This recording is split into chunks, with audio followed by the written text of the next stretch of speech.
You reach for one small piece of chocolate after dinner. Then your hand stops, and before it even touches your tongue, the worry shows up. What is this going to do to my blood sugar? That single pause has stolen more quiet pleasure from older adults with diabetes than almost anyone admits.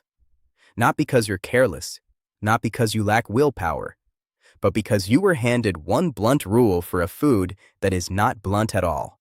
Avoid chocolate. That sounds simple, but inside your body, chocolate can behave in completely different ways depending on what kind it is, how much you eat, when you eat it, and what your own meter shows you afterward. My name is Dr. Rubio Santner, and today on Metabolic Health Simplified, I'm going to walk you through 5 types of chocolate that can fit into a blood sugar plan far better than the candy most people picture when they hear the word. And one of those 5 is probably sitting in your kitchen right now, wearing the disguise. But let me be clear before we take a single step. Chocolate is not a diabetes cure. It is not a replacement for your medication, your walking, your protein, your fiber, or your doctor's plan. Never change your diabetes medicine because of a food video, including this one. What we are talking about is a smarter food choice, a small choice, a real choice, the kind of choice that lets you enjoy your life without gambling with your health. And here's the part nobody puts on the wrapper. The front of the package does not get the final vote. Your body does.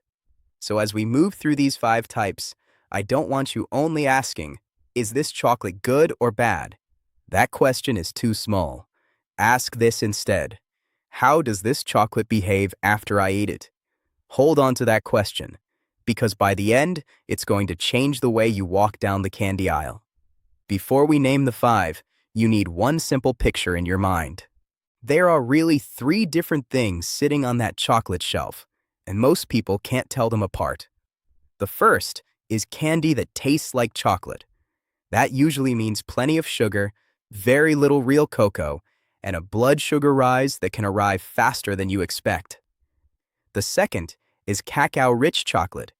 That means more of the cocoa bean, less added sugar, a deeper, more bitter flavor, and usually a slower effect when the portions stay small.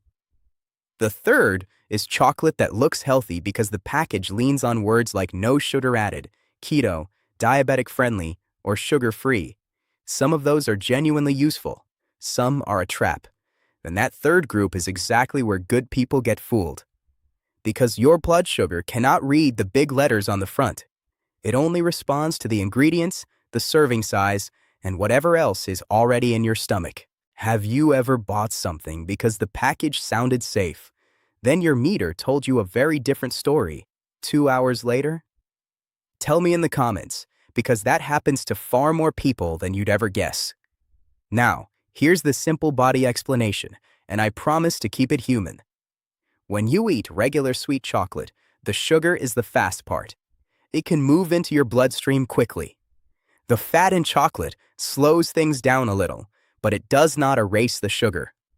The fiber and the bitter cocoa parts slow the meal more, especially when the chocolate carries more cocoa and less added sweetener. And the plant compounds inside cocoa may support healthier blood vessels and a better insulin response over time. Insulin response simply means how well your body listens to insulin when insulin is trying to move sugar out of your blood. So we don't need fancy language. Picture your body as a small doorway. Sugar tries to rush through it all at once. Fiber makes the line move slower. Protein helps steady the crowd. And a small amount of the right chocolate, eaten after a real meal, is a completely different event, and sweet chocolate eaten alone when you're starving.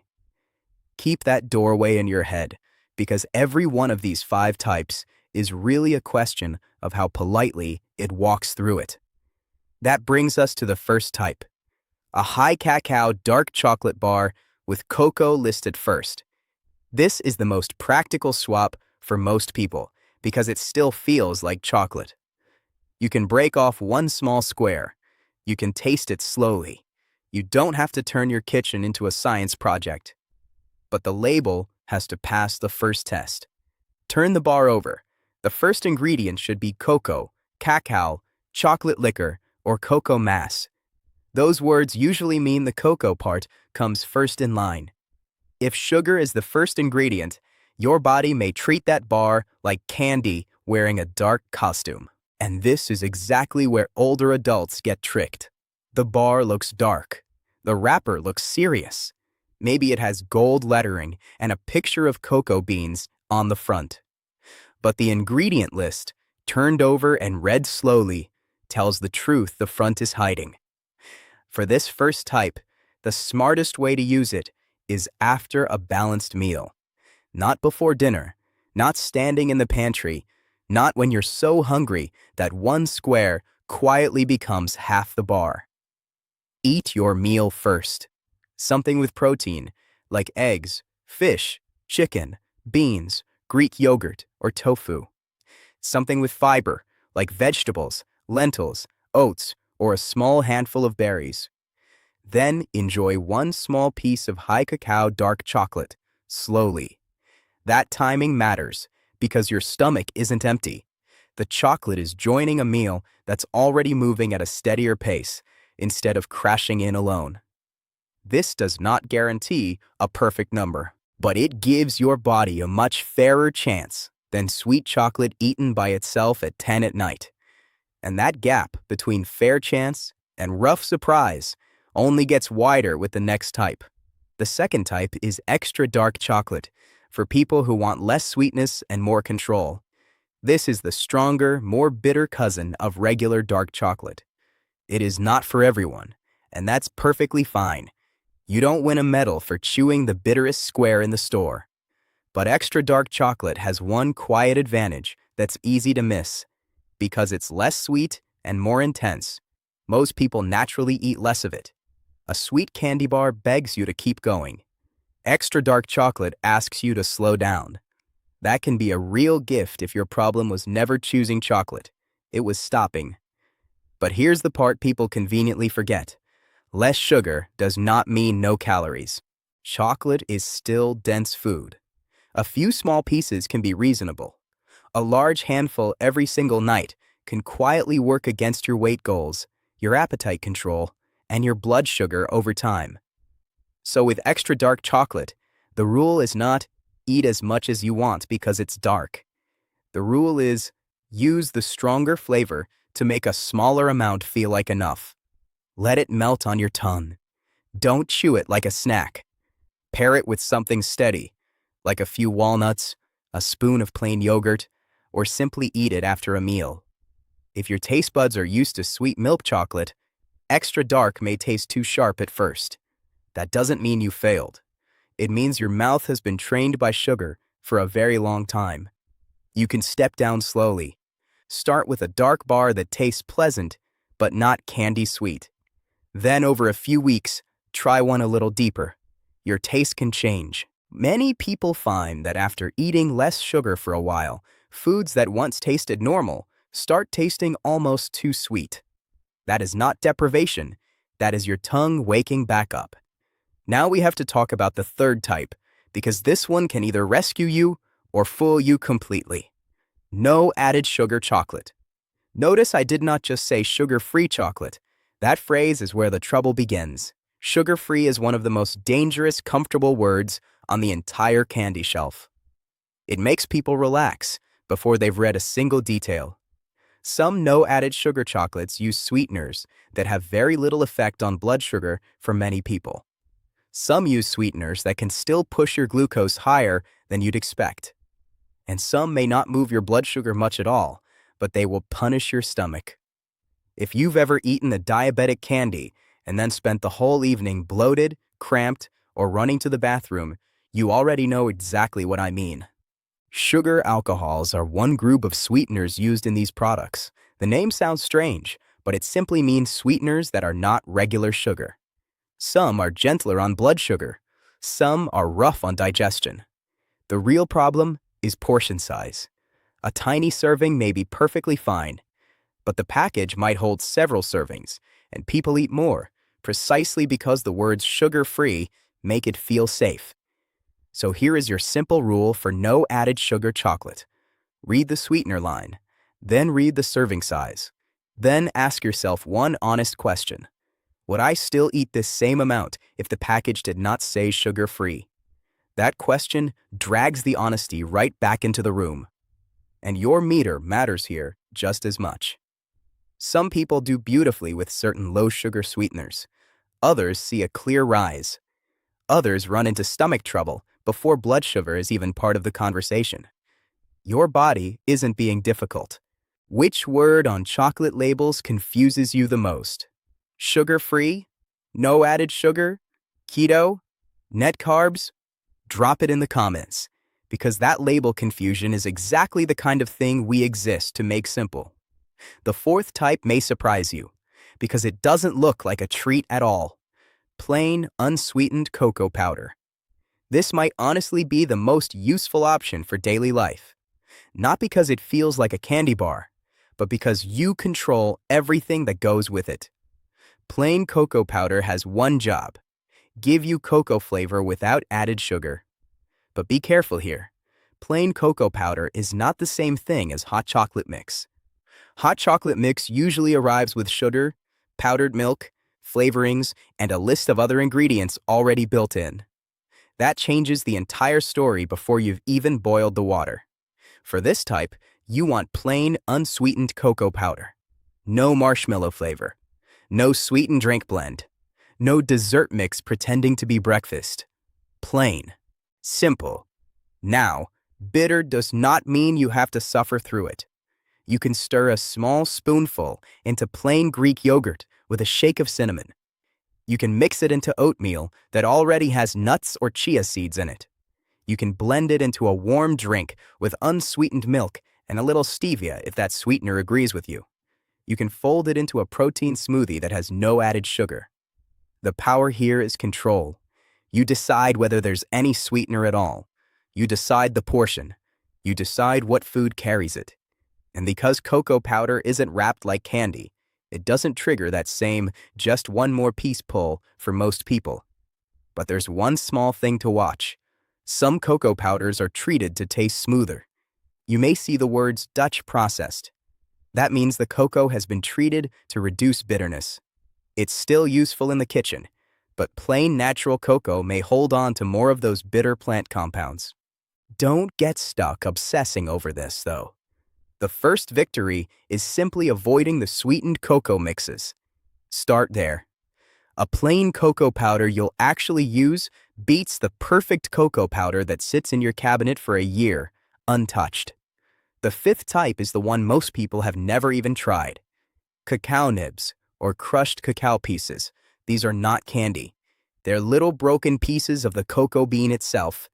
They're crunchy, bitter, and very intense. Some people fall in love with them. Some people taste one and make a face like they just bit into a tree branch. Both reactions are completely normal. Cacao nibs can be helpful because they add chocolate flavor and crunch without turning your food into dessert. But they're best used as a topping, not something you eat by the handful. Think of them like a seasoning. A small sprinkle on plain yogurt. A small sprinkle over oatmeal.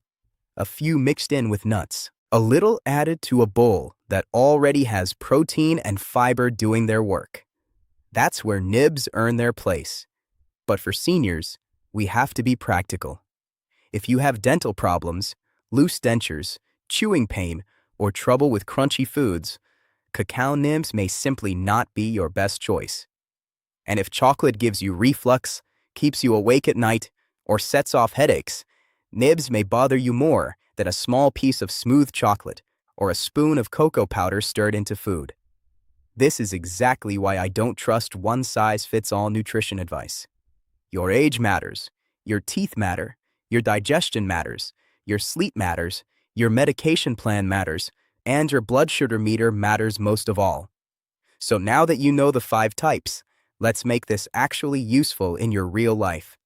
Because knowing the types is nothing until you can read a label in 3 seconds. Here is the 3-check label test. First, check the first ingredient. You want the cocoa part to show up early. If sugar is first in line, be careful. Second, check the added sugar.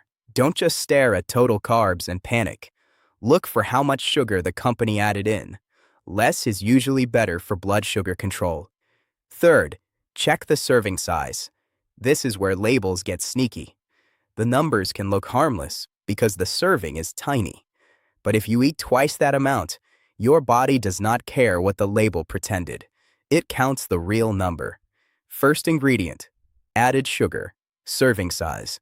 Those 3 checks alone can save you from most chocolate mistakes you'd ever make.